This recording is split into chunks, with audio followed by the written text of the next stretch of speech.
안녕하세요. 전에 남편을 일찍 잃었어요. 아마 제 딸도 아빠의 장례식을 기억하고 있을 것입니다. 당시에는 충격 때문에 어떻게 해야 할지 모르고 몸을 제어할 수 없을 정도로 힘든 시간이었고 정신이 혼미해 있었어요. 어린 외동딸은 낯선 분들 사이에서 엄마를 찾았어요. 엄마, 엄마 하며 무서운 듯이 요동치고 있었어요. 어머, 여기서 정이야. 엄마, 아빠는 어디 있어? 딸아이는 장례식 내내 아빠를 많이 찾았어요. 아빠가 없으니 허전하고 이상하다는 생각이 들었나 봐요.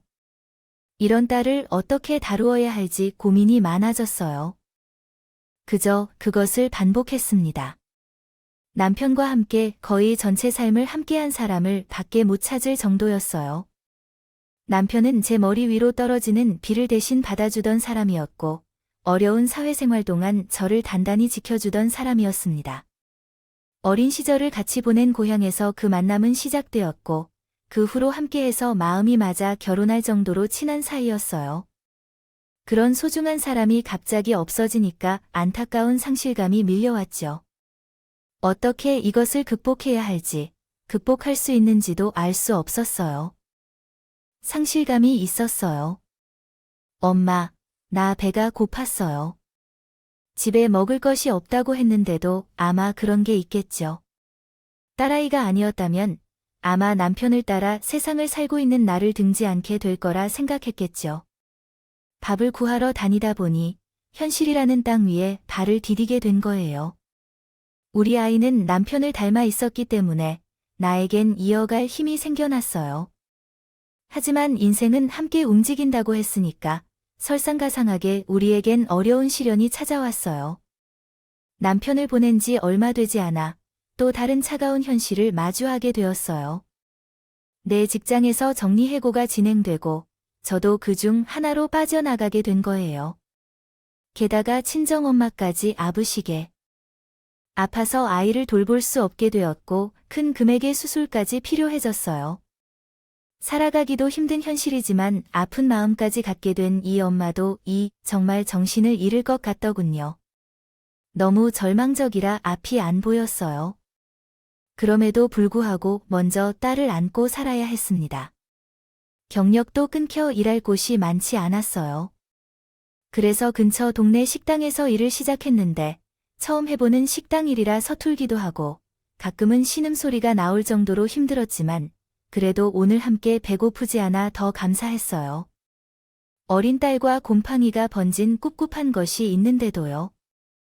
단칸방에서 단둘이 생계를 유지하는 것은 몸이 입는 것보다는 나이에 맞게 놀고 공부해야 할 때인 것이지만 딸에게 무척 미안한 일이었기에 울 것만 같은 순간들도 많았습니다.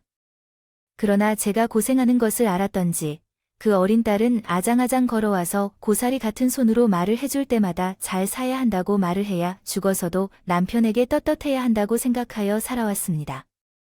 우리 딸은 저에게 나중에 크면 엄마에게 효도를 할 거야 라고 말을 해요. 말도 잘 못하는 어린애가 어디서 그런 말을 배웠는지 아요? 우리 딸은 정말 특별한 아이라 해라. 엄마도 우리 정이 보고 열심히 살 겁니다. 고마워, 정아. 저는 그렇게 말하며 딸을 꼭 끌어안아 키워졌습니다.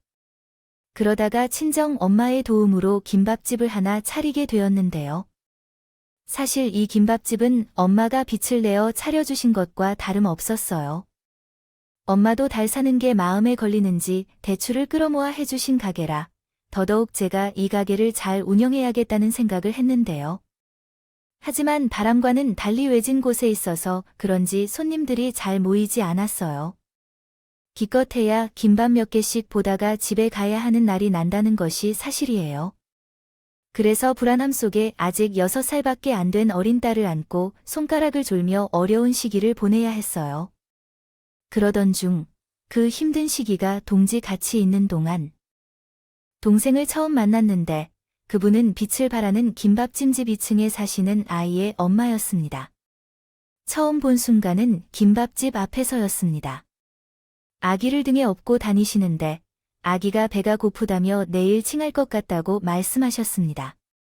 그 여성은 울지마 울지마 하며 달래고 계셨고 매일 그 모습을 보곤 했습니다. 어느 날은 너무 아프신 것 같아 보였습니다. 그래서 저는 아이의 엄마를 부르고 오뎅 국물과 킴파투즈를 넉넉히 썰어 주었습니다. 제가 돈이 없는데 이건 그대로 받아가도록 해주셔야 했습니다. 아기의 엄마가 김밥집을 찾아오던 중 적절한 인사도 못한 것 같아서요. 고마워요. 정말 고마워요.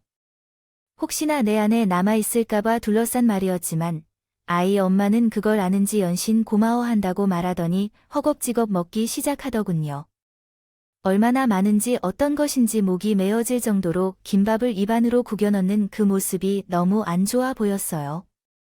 그래서 슬쩍 남편이 얼마나 지원할 수 있는지 물어보았더니 갑자기 먹던 젓가락을 내려놓고 아무 말도 하지 못했어요. 그때 내가 손이 내게 비슷한 처지에 있는 걸 알았죠.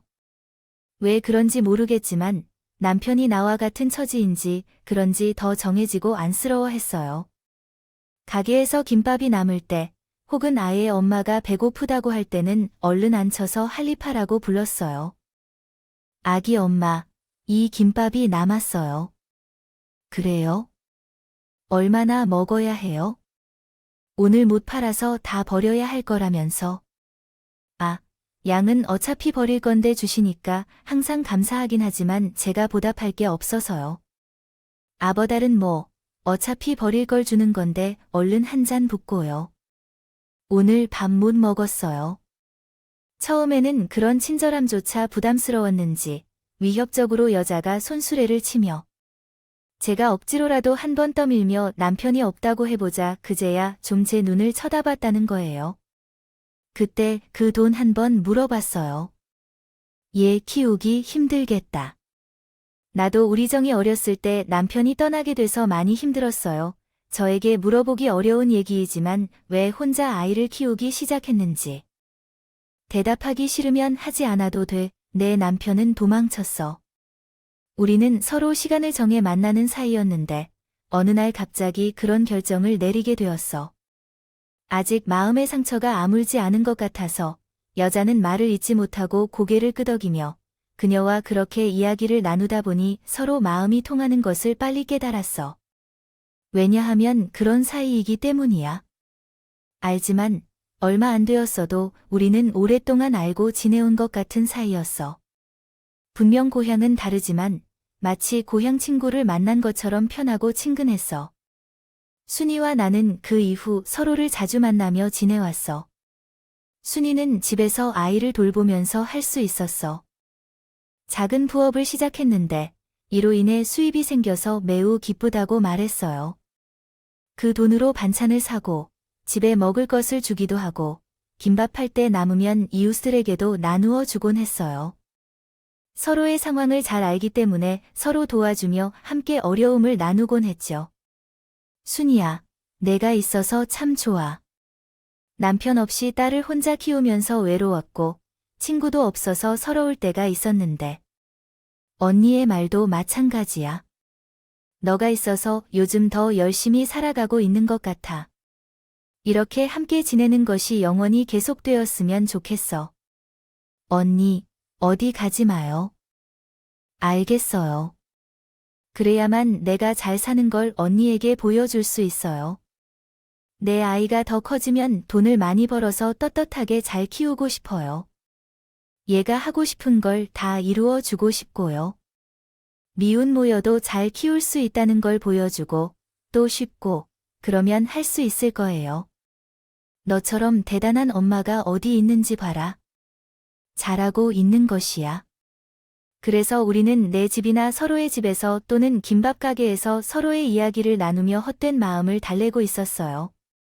순이나 나 같은 사람에게 기대고 싶은 마음이 생긴 건데요. 외롭지 않은 밤을 보낼 수 있었죠. 하지만 어느 날 일이 생기고 말았어요. 어느 날 구급차가 김밥집 앞에 나타나 길을 지나가다가 밖을 보았는데 사람들이 윗집으로 올라가는 것이었어요. 순간 거기가 위급한 상황인 줄을 깨달아서 저도 너무 놀라 올라갔는데 놀랍게도 그곳엔 끔찍한 장면이 펼쳐져 있었답니다. 방 한 구석에서는 아이가 울고 있었고 난간에서 뛰려고 하는 세니가 있었던 것이었어요. 저는 초조한 마음으로 그 상황을 바라보았고 혹시라도 잘못된 선택을 할까 봐 말을 제대로 못했어요. 순이는 그 상황에서는 무슨 일이 있었는지 알 수 없는 채 울고 있었고 대원들은 순이를 끌어내리려고 조심스레 다가가려고 했지만 순이가 오면 뛰어내리겠다며 협박을 하더라고요. 상황이 그 정도로 심각해지자 저도 매우 가슴이 아팠습니다. 뛰었습니다. 그런데 순이를 울릴까봐 두려워서 눈물이 줄줄 흘렸어요. 그때 난간에 서 있는 순이가 저를 쳐다보고 모르게 내려가라고 외쳐서 잘 살아라고 하면서 나를 따지지 않은 순이의 말에 눈물이 글썽이면서 말을 이을 수가 없었고 그제야 순이에게 천천히 다가가 손을 뻗을 수 있었습니다.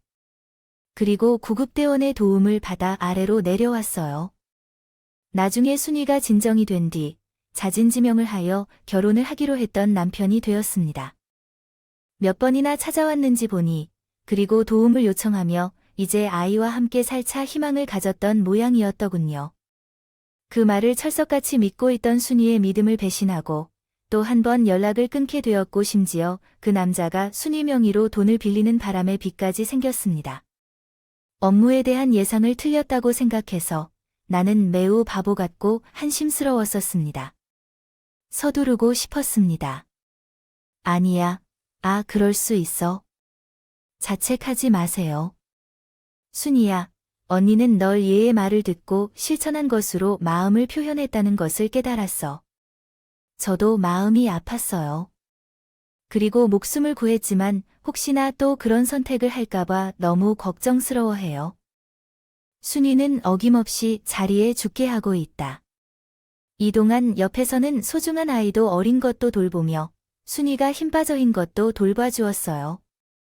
준이는 마음 상처가 깊게 받아 마음이 아팠는데 제가 곁에 있어 주니까 그런지 가끔 밥해주고 고마워 말도 없이 살펴주는 등 차츰 아주 조금씩 회복되는 모습이 보였어요. 그리고 이후로 오히려 마음을 더 굳게 먹었다며 나한테 감사하다 라고 얘기해 주었어요. 그때는 아이를 위해서도 더 열심히 살아야겠다고 말하며 언젠가 나중에는 가게를 하고 싶다고 했어요. 그럼 여전히 순이를 걱정하고 염려하긴 했지만 그 이후 1년 동안 열심히 일하러 다니면서 본인과 가족들이 힘내실 거라고 생각했어요. 일부러라도 제 앞에서 많이 웃었어요. 우리 둘 다 서로 일로 지치고 바빴기에 예전만큼 얼굴을 많이 볼 순 없었지만 그래도 서로가 잘 살고 있다는 안부를 주고받으며 그걸 위해 3년을 살았죠. 그렇게 저는 인생의 짐을 함께 짊어질 수 있는 동생을 만나 더할 나위 없이 소중한 1년을 보냈던 것 같아요. 하지만 김밥 가게를 다른 곳으로 옮기면서 준이와는 이별을 할 수밖에 없었어요. 순이가 건강한 모습을 되찾기는 했지만 막상 이대로 떠나 동생을 자주 못 보게 될 생각하니 가슴이 너무 아프더군요. 언니 고마워요.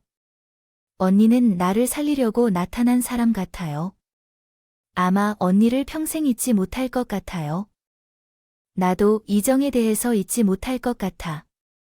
미안하고 고마워. 종종 연락하자. 마지막 날에 우리는 서로를 꼭 안아주었어요. 애틋한 마음 때문에 아쉽기는 했지만 그래도 나는 나의 삶을 살아야 했기 때문에 아쉬운 마음을 뒤로하고 딸과 함께 그곳을 떠나게 되었어요. 그리고 나는 그대로 열심히 일을 하며 딸을 키웠어요. 엄마, 문제집 이거 주세요. 그럼 필요한 게 더 있으면 내게 더 줘도 돼요. 근데 너무 부담스럽게 하지 않아도 돼요. 제가 너무 많이 공부해서 엄마가 걱정되는 것 같아서 걱정돼요. 아니야, 전혀 힘들지 않아요. 공부하는 건 재미있어요. 제가 한 게 별로 없는데도 딸은? 공부에 대해 매우 큰 열정을 보였습니다. 어렸을 때에도 점잖게 자는 것이 아닌 조금씩 이루지 않고 열심히 공부했고 문제집을 사는 것조차 아깝다며 여러 번이나 고쳐가며 문제를 2번, 3번 풀어 나갔습니다. 이후에 학교 담임 선생님을 만나러 가는데 선생님께서는 제 딸에 대해 정의는 정말 성실하고 책임감도 강하고 어떤 일이라도 이룰 수 있을 것 같아 라고 말씀하셨습니다. 내일을 대비하여 항상 미안한 딸이지만 한 번도 자신이 처한 환경에 대한 불만을 품지 않고 꽃 같은 모습으로 노력해 나가셨습니다. 그리고 그때 선생님의 말처럼 결국 하고 싶은 대학 의대에 진학하게 되었습니다. 되어버렸다고요. 엄마 하나의 말입니다. 내가 붙었다고 붙었어요. 엄마는 내게 합격 소식을 전하며 처음부터 고개를 숙여주시며 그날의 기억이 여전히 선명한 것 같아요. 그날 우는 딸아이를 따라 울지 않고 나도 모르게 울었는지 모르겠어요.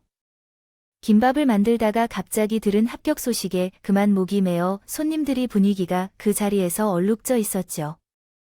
그리고 그날 밤에는 지갑 속에 있는 남편의 사진 한 장을 꺼내어 젊은 남편의 얼굴을 쓰다듬으며 속삭였다. 우리 정말 같은 이야기 같다고요. 엄마의 소감을 쏙쏙 집어내지 않고 예쁘게 크던 그 어려운 걸 이겨냈다고요. 남편이 돌아가신 후에 어려운 시기에는 가끔씩 그의 어떤 사진을 꺼내어 보며 쓰다듬곤 했습니다. 그 사진 속 남편의 얼굴은 다소 희망의 빛을 띠고 있었지만 어쩌면 웃고 있는 것처럼 보였어요. 딸이 대학에 가고 나서는 내 마음의 시름이 조금 덜어지게 되었습니다. 가장 중요한 것은 전액 장학금으로 간 대학을 선정하여 돈 걱정도 없었고 혼자 사는 적당히 괜찮은 문제 없이 만족했어요. 분명히 힘든 삶을 견디는 데에는 여러 해가 지나야 얻는 것이지만 그것도 별거 아니라고 느끼게 되었을 정도로 마음이 여유롭고 편안했어요. 다만 5년 전부터 한 가지 걱정거리가 생겨나기 시작했어요. 내 조급함이 문제라는 걸 알면서도 부모의 어느 부분에 대한 걱정이었죠. 그것은 부모님의 건강 문제였습니다. 부족한 게 없는 딸인데 딸의 남자친구는 연애 1단계 이야기를 한 적이 한 번도 없었다.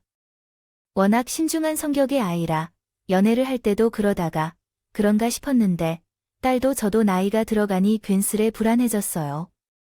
30이 넘어가는데 이러다 정말 결혼 못하는 게 아닐까 싶고 우리 딸은 남자친구가 없어 엄마는 아직은 결혼 생각이 없어 난 일하는 게 더 좋아. 결혼은 인연이 있으면 하게 될 거야 라고 말했었습니다. 언젠가는 나에게 숨긴 것이 있을 것 같아 조심스레 물어봤지만 딸아이는 이렇게만 답했어요. 뭐든 무단해서 옳았던 딸이지만 이때는 답답했습니다. 내가 나서서 선 자리라도 알아봐야겠다 생각했습니다. 그러던 중 아는 지인들에게 전화를 돌리기까지 노력했죠. 그래도 마음을 비우고 기다려보자는 심정으로 몇 년을 보내던 어느 날 딸아이가 나서서 먼저 제게 소개시켜주고 싶은 남자가 있다고 하더군요. 그것도 결혼할 남자라면서 말이에요. 정말 그게 정말이니? 좋은 사람이라서 엄마한테 제일 먼저 보여주고 싶어. 나랑 같은 의사이고 나보다 나이는 5살 어려워. 저는 금방 얼굴에 화색이 돌아 코곧바로 얼굴을 보고 싶다며 딸아이를 재촉하고 말았어요. 아닐라 다를까 딸아이는 날짜를 잡았고요. 정확히 일주일 후 예비 사위를 데리고 앞에 들어왔어요. 세상에 이런 순간이 찾아오다니 꿈만 같았어요. 사람은 한 번의 첫인상으로 모든 걸 알 수 없다지만 얼굴도 멀끔한 고번듯해 보이는데 우리 딸이 고른 남자니 당연히 괜찮은 남자겠거니 하는 확신이 들었어요. 그날 내내 예비 사위는 저를 장모님이라 하며 정중하게 대해 주었어요. 장모님께서는 무척 고생하시며 키우셨다고 들었어요. 나는 그냥 일만 했어요. 얘에게 더 해주고 싶은데 제대로 해준 것도 없고 다행히 아이가 알아서 잘 커졌어요. 아내도 그래서 장모님이 무척 궁금하기도 해요. 한편으로는 존경스럽게 되었어요. 실제로 만나보니 너무 좋네요. 저도 홀어머니 밑에서 자라서 정의를 중시하는 부분이 많았거든요. 그래요. 홀어머니 밑에서 자랄 때 집안 사정이 좀 복잡하긴 한데 아버지가 돌아가시고 난 다음에 우리 어머니도 혼자 키우시느라 많이 힘들어 하셨어요. 그래도 어머니가 참 대단하셔서 이렇게 훌륭하게 아들을 키웠으니 딸아이가 데려온 남자도 홀어머니 밑에서 자랐다고 하더라고요. 저도 혼자 아이를 키웠기 때문에 만나기 전에는 사는 사람이 누군지 모르겠지만 발사부터 동질감이 생겨서 좋았어요.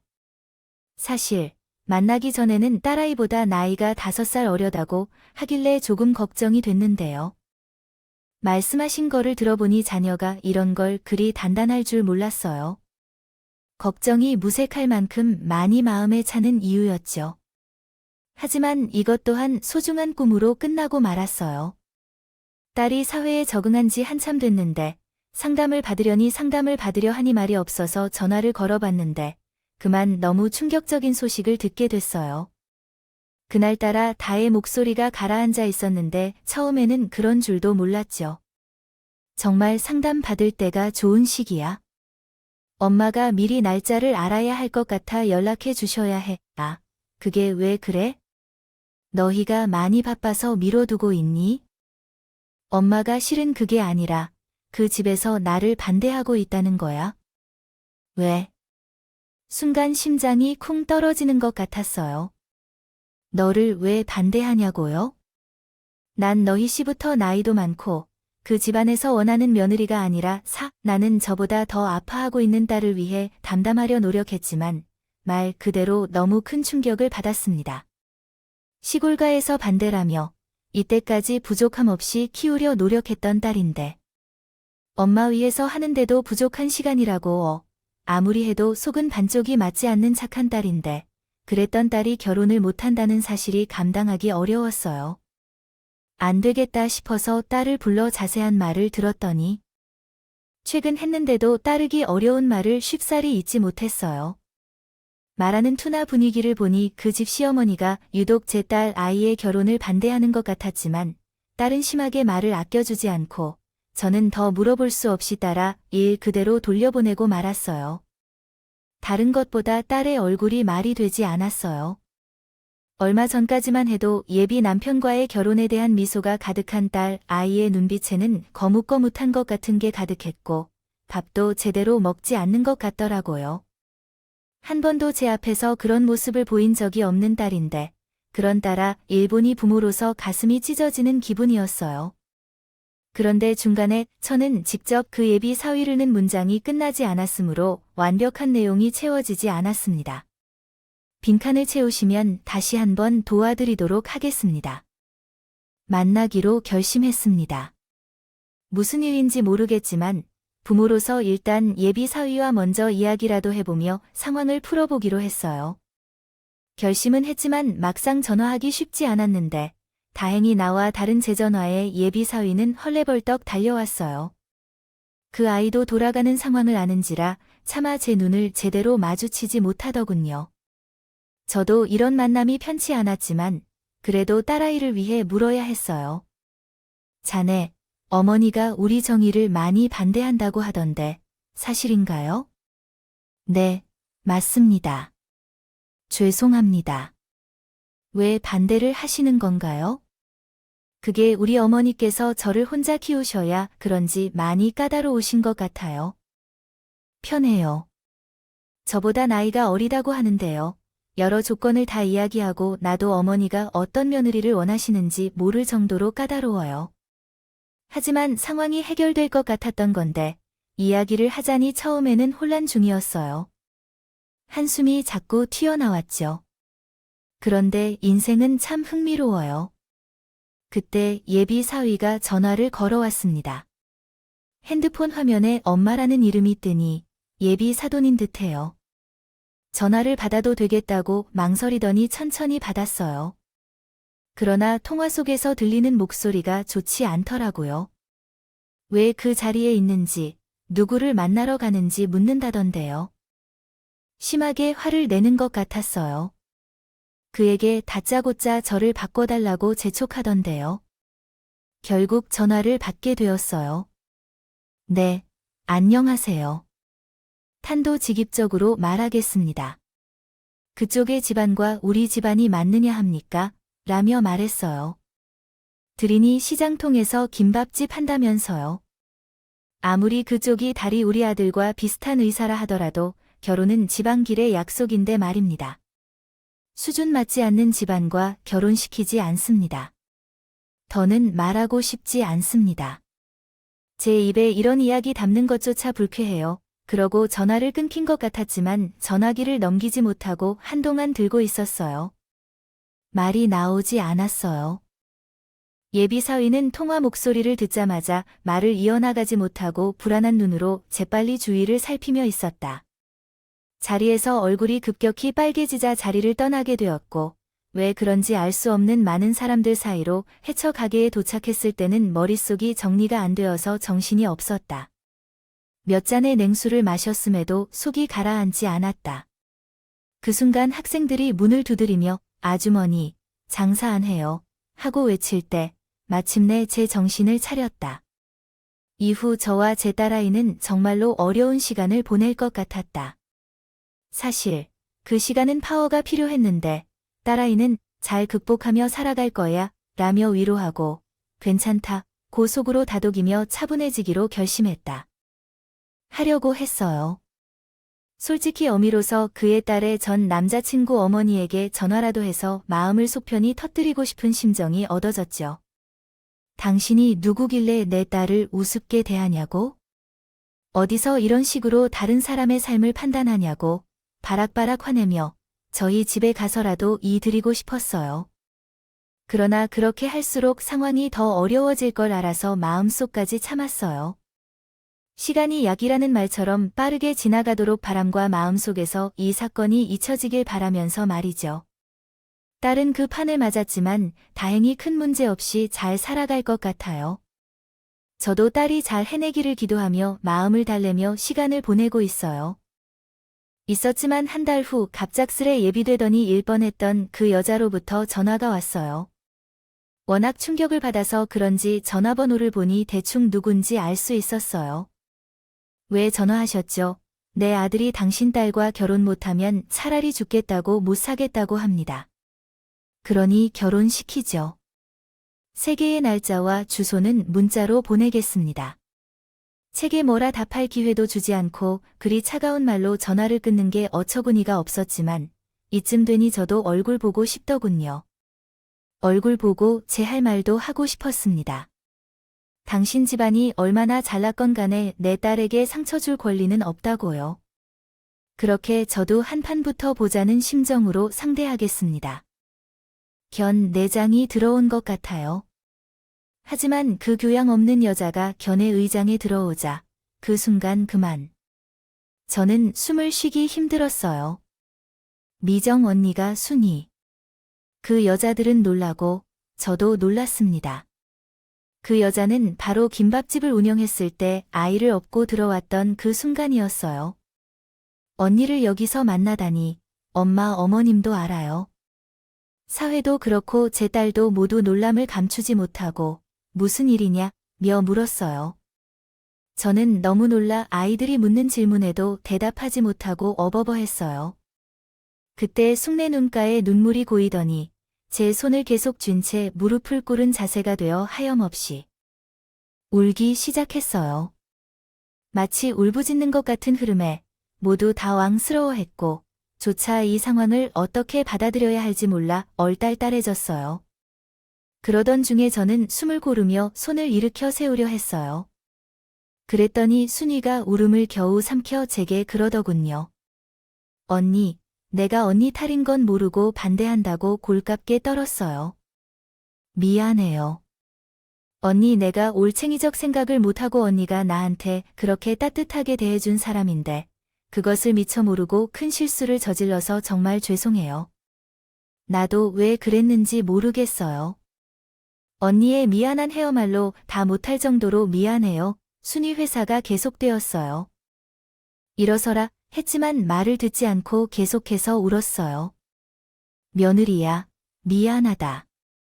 나는 네 엄마 때문에 살 수 있었다. 죽으려는 날 붙잡아준 것도 내 엄마였고 나 이날까지 살 수 있게 해준 사람도 네 엄마야.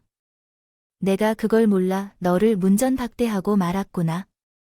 상처를 많이 받았지. 정말 미안해. 내 경솔한 말과 행동으로 후회스러워해. 언니야, 내 아들이 너무 집착해서 번번이 다시 퇴짜를 놓았어요. 내가 막을 뻔했어요. 순이 그러니 다음으로 말도 할 수 없을 정도로 어두운 모습을 보이며 오락성이 낮았다. 그 자리에서 천천히 순위를 세섰습니다. 그리고 일단은 어리둥절한 아이들을 보내고 난 후 순위를 달랐고 진정을 시켰습니다. 순위를 찬찬히 이야기해보니 그 행동의 이유를 조금 이해할 수 있었어요. 알고 보니 순이는 제가 그 동네를 떠나고 나서 좋은 남편과 결혼하여 사업도 성공시켰기 때문에 어느 정도 안정되었지만 어느 날 갑자기 남편이 사고로 돌아가셨다고 합니다. 그 후에 남편을 잃은 순이는 우울증으로 상당히 힘들었다고 하더군요. 그러나 자신도 모르게 우울함과 공허함을 아들에게 집착하고 자랑을 부렸다가 해소한 것 같습니다. 자기도 왜 그렇게까지 집착해 있는지 모르겠지만 어쩌면 아들이 자기를 떠나지 않고 평생 자기 옆에서 살기를 바라는 것 같다고요. 그리고 이제야 자신이 무엇을 잘못했는지 알았다며 그에게 사죄를 하더라고요.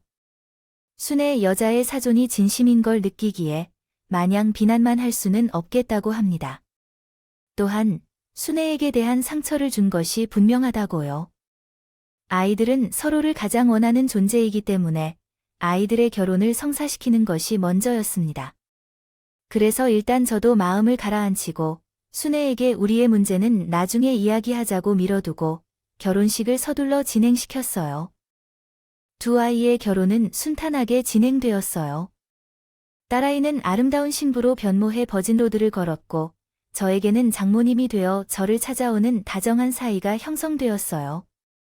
준이는 이후로 두 아이가 결혼한 후에도 저를 찾아와 용서를 구했어요. 언니, 죄송해요. 한 번만 용서해 주세요. 그래, 알겠어. 이제 일어서세요. 저에게 찾아와 애걸복걸이라는 순이를 보면서 제 마음이 풀려서 어느새 순이를 진심으로 용서하게 되었어요. 지금 제게 생긴 가장 좋은 변화는 돈과 친구가 모두 없는 친구가 되었다는 것입니다. 사도가 함께 늙어가는 친구가 없다며 간식거리도 사들고 안부 전화를 주는데요. 순이는 우리를 따르듯이 마치 자신의 딸을 대하는 게 아닌가요? 최근에 딸이 우리 집 근처로 이사하고 싶다고 하더군요.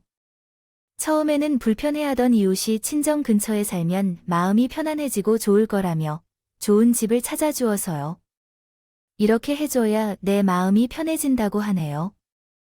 처음에는 순이가 믿기도 어렵고 운명적인 인연 같다 생각해서 혼란스러웠지만 이제 마음이 편해지고 자신감도 생긴 것 같아요.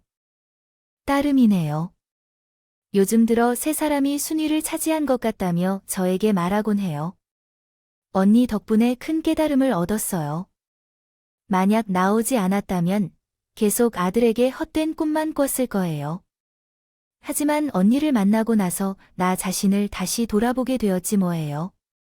이제부터는 내가 잘 할 거예요, 언니. 아무리 좋은 사람이라도 누구든지 한 가지씩은 결점이 있을 거예요. 다만 그 결점이 어떤 인생의 상처로 만들어졌다면 그것을 비난할 수는 없는 일이라고 생각해요. 저도 이를 곱하지 않은 순위로 산 사람들이라 상처도 많고 어리석은 행동을 하는 사람들이지만 젊은 날 그래서 서로를 이해하고자 한다고 봐요. 보듬어 주었던 것처럼 앞으로도 그러며 살아나가도록 하겠습니다. 여러분의 앞날에는 부디 함께 할 수 있는 소중한 인연들이 많기를 바랍니다. 여러분의 사연 댓글에 응원과 현명한 조언을 부탁드립니다. 좋아요와 구독은 저에게 큰 힘이 됩니다. 오늘도 좋은 일 가득하세요.